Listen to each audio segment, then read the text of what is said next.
Okay, well, good afternoon. Thanks for coming out. Just to recap last week and then moving on to Alabama. Again, great win. Why? Because it's win number 4. And so, great win. I thought our players showed resiliency.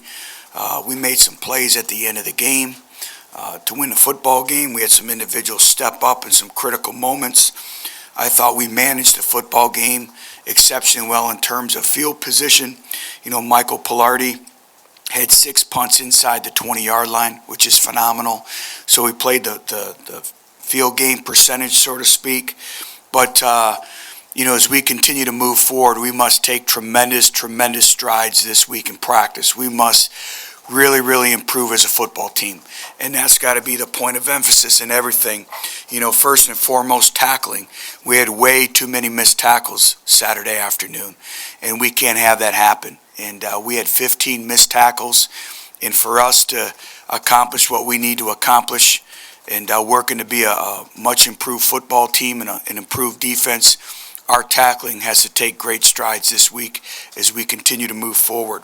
Just our overall fundamentals, the small details, body position, hands inside, using our hands, running our feet, catching the football, little things that way.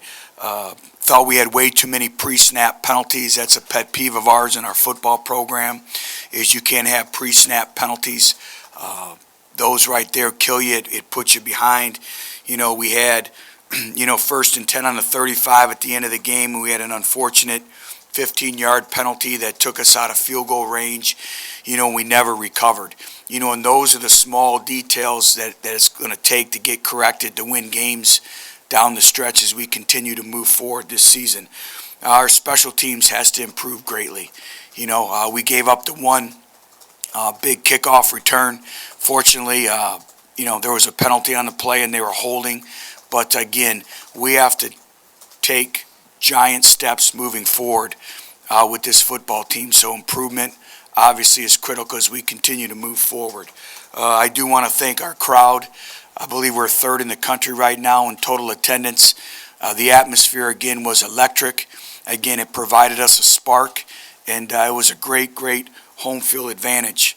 I think I know our kids have tremendous belief, and I thought Dave Lawson and Mike Sershin, our entire strength and conditioning staff, did a great job, and ever since Dave Lawson has been with us, his program is 43-2 when we lead at halftime. And that's pretty impressive. And that's a mindset. And we talk about the mental conditioning, the physical conditioning. Now going into Alabama, all that's going to be tested. Our mental conditioning, our physical conditioning, everything will be tested. Very deserving of being the number 1 ranked team in the country. You look at them defensively, very impressive. Athletic, very physical. Best secondary we've played. A lot of press coverage. Very fundamentally sound, very detailed. Everything that you would expect from Alabama. And then offensively, they do so many great things. Big, physical, strong offensive line. Quarterback who's won a couple national championships. Very poised, very confident. Great team speed on the perimeter. Deep at running back. And again, they're the number 1 team in the country. And very rightfully so. So again, this week, we have to really continue to improve. Our intensity, our focus has to take great strides in moving forward. But again, very proud of our kids, proud of what we're building here, where we're coming. But again, now, they have to understand now it's what you do with momentum. The more you win, the more that's at stake. And now you're putting yourself in position to play meaningful games into October leading into November. And that's what you work towards. And so it gets to the, every new game is a new season, a new game plan. Every week is a new week. That snap and clear mentality. And coming today, we haven't even come close to playing our best football game. And so everyone has to take accountability in their performance and their actions to get better this week. So I'll answer any questions you may have. Coach, in your career, is this Bama team the most difficult team that in preparation during practice that you've had to get ready for, maybe from a trying to gain an edge aspect during practice during the week? Well, it's definitely a great challenge. Again, there are no weaknesses. They have depth everywhere across the board, from special teams to offense to defense, and they're very, very physical. They play with great effort. Their technique's sound. They just don't rely on their abilities. They're fundamentally sound. And then, you have a quarterback who can make all the throws. He's in control, big, imposing, physical offensive line. And I think where they've really taken great strides offensively is they have great perimeter skill and speed. So, yeah, it's a great challenge. It's really hard to simulate it in practice. Their running backs, we had two guys run for over 100 yards Saturday. How do they complement each other, and how difficult are they to kind of contain? Right. Well, they're similar in terms of stature-wise, and they play with a high level of physicality. Both have great speed. And, I think the one thing you can say about their program is it's what we're building here at Tennessee. It's based on competition. It's a competitive environment. Every day you walk in there, and that's what we're building here. And kind of the next guy in mindset. So, like I said, I don't see weaknesses. I see a great football team that's extremely well coached and very disciplined. Coach, how's Worley's hand, and were you close to having to go to a true freshman? No, we weren't close. He just banged his hand a little bit. He should be fine, and that's just part of playing quarterback. And, that's part of the improvement we have to make is, we talk about keeping the quarterback clean. We can't give up hits on our quarterback. That's our investment. And that's kind of, the mindset, that we really stress with our offensive front. But he's fine. But with Justin, it seems like it's maybe not always pretty. There's still some inconsistency, but kind of at the end of games and some key moments, he's really kind of gotten it done the last couple of weeks. Where is he in terms of some of the intangibles that you always talk about with the quarterback position? Developing. I see him taking great strides day in and day out, from the way his preparation is off the field, in the classroom, the questions he's asking, the confidence, the overall command of the offense, the leadership capabilities, the leadership that we expect from that position. Every rep he takes is a teaching moment, so I think he's progressing. He's made some big throws now in some key games, in some key situations. Now it's just the overall consistency, setting your feet in the pocket, trusting your eyes, making quick decisions, functional intelligence, taking the classroom setting to the field, and taking care of the football. We didn't turn the football over Saturday. And any time you don't turn the football over, you're going to have an opportunity to win the football game. When we talk about playing disciplined football, and that was a very talented and physical defense that we played Saturday, and we didn't turn the football over. So those are great strides, and again, that's part of the formula to winning football games and playing winning football. Some of the poise he's shown kind of in the fourth quarter of these last two games, did you think that he had that, or did that maybe surprise you a little bit? No, it's in him. We see it. It's now getting it out of him. It's having the confidence in himself and his teammates. And I think, everyone wants to point towards the quarterback position, but I've said it, is the quarterback is only 1 out of 11. There's 10 other individuals on the field, and I think what you're seeing is the players around him are performing better. Our wide receivers are making plays. Marquez North goes up and high points the ball, plays the ball in the air extremely well, makes some great catches. Alton Howard is giving us something, that we knew it was in him. So we have some players stepping up on the perimeter. We've been able to run the ball effectively and efficiently. So I think the offense coming around, and everyone thinks that Justin's playing better, and he is, but I think it's a byproduct of everyone around him as well. But you've played number 2 on the road, didn't go real well. Now you're going to play number 1 on the road. Number 1, what kind of comparisons would you draw between those 2 challenges, and why do you think you're maybe better equipped now? Well, I think Oregon and Alabama, they possess different challenges. There's a little bit different in terms of style of play. But, Alabama's so deep. They're so fundamentally sound. Their back end of their defense, they don't let you breathe. They're going to be up in our face. You will see a lot of press and different type coverages. and they don't beat themselves. They're a football team that plays winning football. They make you earn everything that you get. They don't lose contain. They don't have missed assignments. They're a good tackling football team. They're number one, I believe, in the SEC in total defense. They're only giving up, I believe, 9.7 points per game. There's a reason for that. The results speak for themselves. Their players expect to win, and so it's going to be a great challenge. Where are we going into this game as opposed to Oregon? I think we know a little bit more about ourselves. I think our players understand it's a great challenge, but it's also a great opportunity. But, now instead of, there's evidence. Before it was blind evidence, it was belief. Now our players believe, they can see the results. So I think that we have stronger leadership in terms of belief, expectations. Our players are really starting to hold themselves to a very high level of accountability. I can see a very, very small cultural change starting to happen. Have we arrived? Absolutely not. We still have a lot of work. I think we all know that. But we can see small steps, of progression. We're progressing. And it's going to be a great challenge, and we have to take, instead of some small steps this week, we have to take some big steps forward. Butch, why did Matt Crowder start at center, and will he start against Alabama? Well, we'll see. We'll see how Alex Bullard's ankle, he's been nursing his ankle a little bit, so we'll see how he progresses. And there's a number of reasons why we start individuals. Some is health related and some is discipline related as well. Which was this one? Both.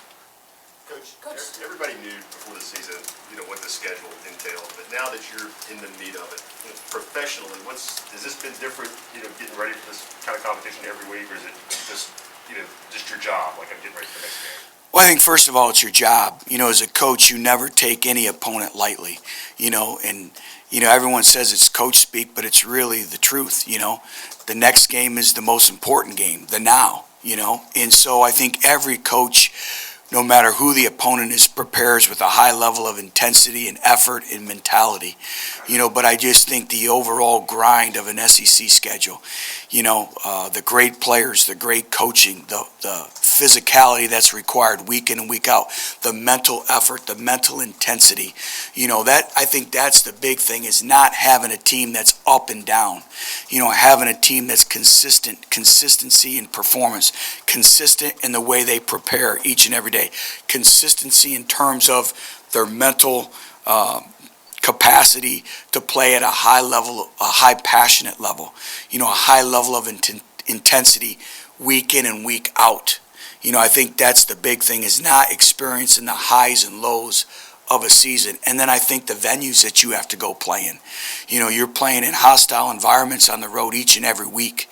So it's that mental endurance that it takes to compete in the SEC on a week-to-week basis. So there's a lot of things that go into it. Along those same lines, do you feel like you'll find out a lot about your team this week, how they handle, a win like Saturday going? Well, I know this. Everything that occurred last week is not going to help us win this week. What we've done, that's in the past. It's time to move on, and you have to rely on your maturity and your leadership. But our players understand now what's at stake. If anything, it's how do you handle success? Does it drive you to want more? Do you want to continue to get better and better and better? Or do you become complacent? And that's just one win. That's win 4.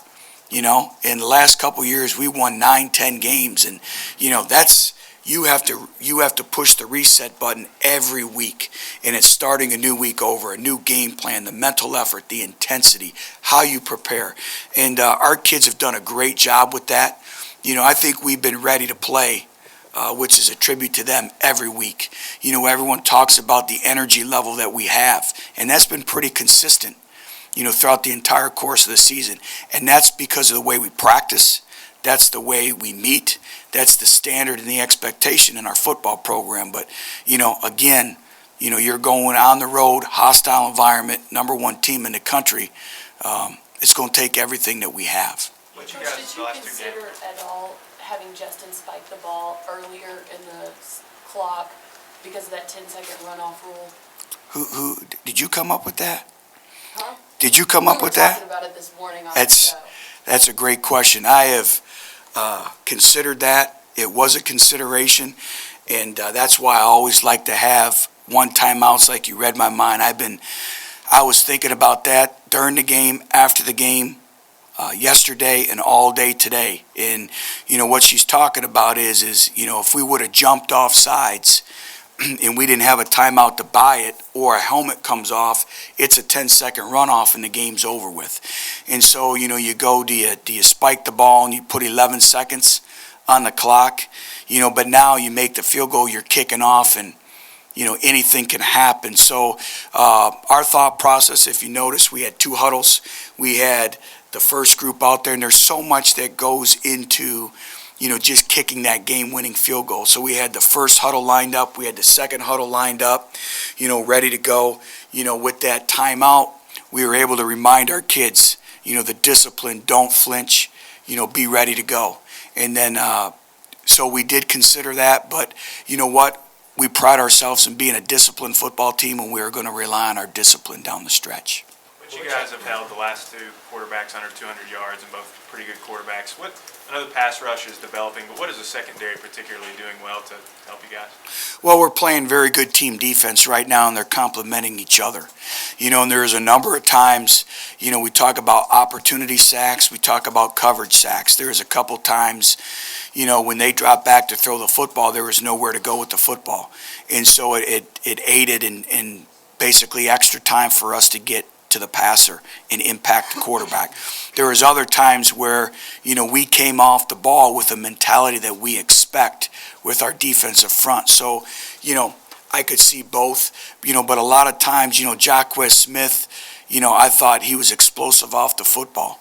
And he generated a couple opportunity sacks because we thought this was Dan McCullers' best game since we've been here. He pushed the pocket. He played with a higher level of physicality and effort that we expect. And I think that Jacquez aided in that with his effort. And that's what we call in terms of opportunity sacks is, making the quarterback flush the pocket or push the pocket and you spin, off your defender and you make a sack. So I think it's been a combination. I thought our linebackers did a much better job in terms of coverage. There was a number of times where they tried to match their running back up with our linebackers, with option routes. And I thought we took great strides. And again, now this week we're going to be challenged with all that again. But I think, it's been a combination of a lot of little things adding up to big things. How's Josh Smith going forward, and Devin Young, how did he do in his first game back, and will he have a larger role going forward? Yeah. Well, Josh Smith ran yesterday. I'll know a little bit more probably Tuesday, but we anticipate him back for the Alabama game. Devin Young, it's going to be a progression with him coming back. I thought, we put him back there for a spark on punt return, and I thought he did a great job of fair catching it in a stressful type situation with defenders around him. Again, getting him back on kickoff returns. Now that off returner has to keep him in when he's deep into the end zone.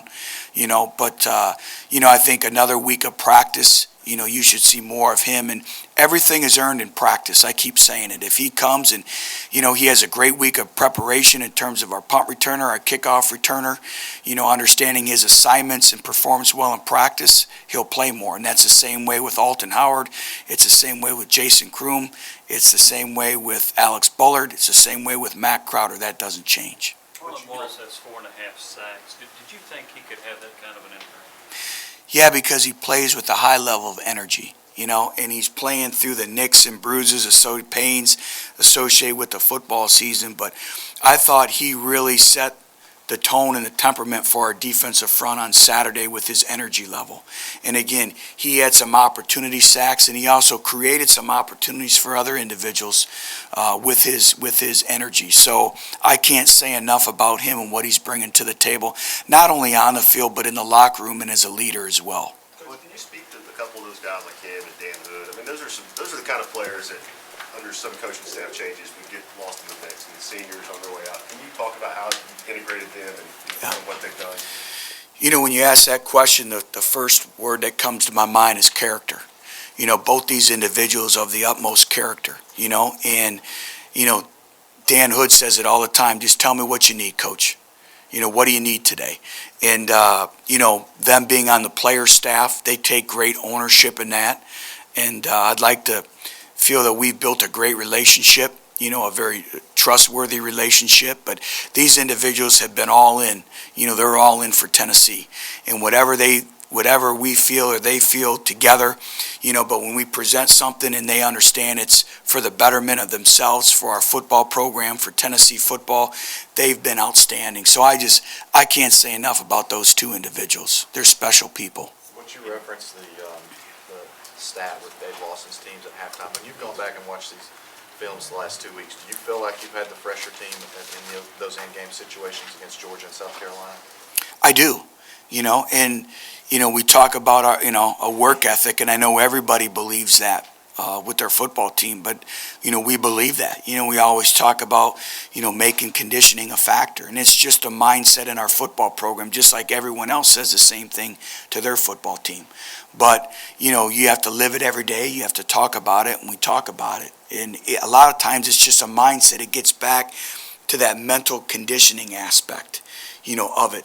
And, everything that goes into it, the body language, how you present yourself, whether you're inward focused or outward focused, a snap and clear mentality, pushing the reset button after every single play and let it go and, treat every play as though it's a life of its own. That stuff may sound, kind of corny, but it is really true. The great players are able to take it one play at a time. And if you mess up, you can't let that one bad play affect you 2-3 plays down the road. And that's everything that we talk about in our football program. And sometimes it takes a while. Each individual's different. But when they get it, you can see it. I mean, it took Derek Wolfe for the Denver Broncos. It took him a complete full year. It took John Hughes. I tell the John Hughes story all the time. It took him a year and a half. And John Hughes is one of the greatest stories I've ever had in coaching, starting defensive tackle for the Cleveland Browns. I believe he's a third-round draft pick. It's the middle of his senior year, and nobody even knows who John Hughes is.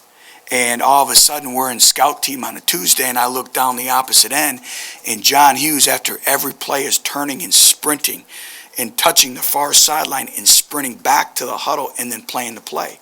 And this continues to go on, and I kind of get a smile on my face, but I walk over there. I said, John, what are you doing? He goes, Coach, I'm getting myself in shape to play winning football. And all of a sudden, after about game 5, every NFL scout is walking in wanting to know where this guy came from. Football rewards those who are in great condition, mentally and physically. And a lot of individuals, it's hard for them to push that, to simulate those game conditions in practice. But what happened is it only takes one. And all of a sudden, by the end of the year, our entire defense was doing it. That's kind of the mindset that we're trying to build here. Do we have a long ways to go? Yes. But I'm starting to see it developing here. When you have video evidence of that now, what's the value to this team, to the current team, when you can point to film and show them? Well, I think, before it's blind faith. It's they're believing it, but they're like, Coach, we're doing all this, but we're not seeing the wins and losses. But I see, I said it in here 2 weeks ago in my press conference, I see improvement every single day. And sometimes it don't occur in wins, but I see it every day. I see the mentality changing. I see the attitude. I see the relentlessness. I see the film study. I see the team coming together. I see guys now calling unit meetings on their own and watching film together. So I see that. But now, the last couple games, they're starting to see that, hey, you know what? This stuff works. We're searching for the inches. But again, you have to prove yourself. This is the most humbling profession in sport in the world. You have to prove yourself week in and week out. Alabama doesn't care what we did last week, and so we have to go reprove ourselves again, and it's going to be a great challenge. Even before the season, Michael Flaherty was talking about how much more confident he was going into this year. I'm just wondering, what did y'all say to him after y'all arrived to kind of boost that confidence, or what was your initial impression of him? I think just developing a relationship with him. I found it a very early time being here that he took hard coaching. You could coach him. He listened, very coachable, but he's extremely competitive, and he wants to be great. And right now, he's, like I said, we've improved defensively because of him, and offensively, we're now generating some more points because of field position. Field position in the game of football is everything, and he's playing with a lot of confidence. And so he's been a weapon for us in everything that he's done in terms of kickoffs, punting the football, and place kicking. How's Ray John's knee after taking that shot? Yeah, he's fine. Do you expect him to be limited at all this week? No. Butch, how does Amari Cooper compare to other pass catchers you've seen so far this year? Well, Amari challenges in so many ways. First of all, he has great speed. He has great length. He can run. He can go get the ball. He can high point it. Very, very athletic, and run after the catch. So it's going to be a challenge for us. Do you count as safety to just him to help over the top, or do you have to have that guy?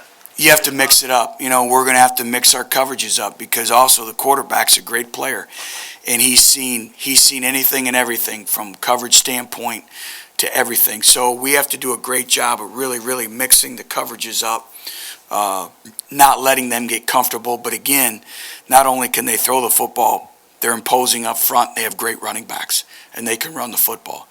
So it's a great challenge. And when they play action pass, we have to be disciplined. I get back to our eye discipline. We can't have eye violations, and we're going to have to play discipline in everything that we do to have an opportunity to compete on Saturday. Which, going back to Pilardi for a second, there's a school of thought maybe that sometimes you don't coach the special teams guys as hard as maybe a lineman because they're fragile confidence or whatever, but it seems like you coach them pretty hard. Through the years, have you developed, do you coach some guys harder than others, or do you see what some guys can take as far as a fragile confidence thing like a kid? Yeah, I think each individual is different. You treat everyone fairly, but every individual responds to a different type of coaching. So I think, the great coaches, the great teachers, they coach, they teach, they mentor every individual in their own way. But you treat everyone fairly. The expectations, the standards never change. But I like to apply pressure. I want to have confidence as a coach that, he's going out there and he has to perform under pressure. I want to make sure that he also has to perform under pressure in practice. So that's why we do a lot of the things that we do. I want our players to be thick-skinned, and so I try to, as you know, set that temperament, that mood, that temperament in practice, and they've responded and they've done a great job with that. What does it mean to you to coach into this game? I know that obviously it's kind of a week-to-week profession and you look at just the football team and X's and O's, but this is one of the, more important games traditionally in Southern football. Does that mean anything to you for coaching in this game? Well, I understand the rivalry and I understand the tradition that's in this football game. But every game I coach in is critical. This isn't any more important than last week or 3 weeks prior or the following week. I put a lot of pressure on myself, but every game is the next game's the most important game in terms of coaching. So, this week is critical. I put a lot of pressure on myself and our staff and our preparation. We talk about pride in preparation. And this week we have to be extremely prepared for anything and everything. And not only are you preparing your kids physically, but mentally going into a hostile environment, playing against some very, very skilled football players and athletes and the physicality of the game and, preparing their mindset and making sure they're ready to execute in the small details. And we put a tremendous amount of pressure on ourselves as coaches for that. Game days are for the players and managing the football game. So, every game to me is the end-all, be-all every game. I take it 1 week at a time. Thanks, guys. Well, the players up there. Thank you.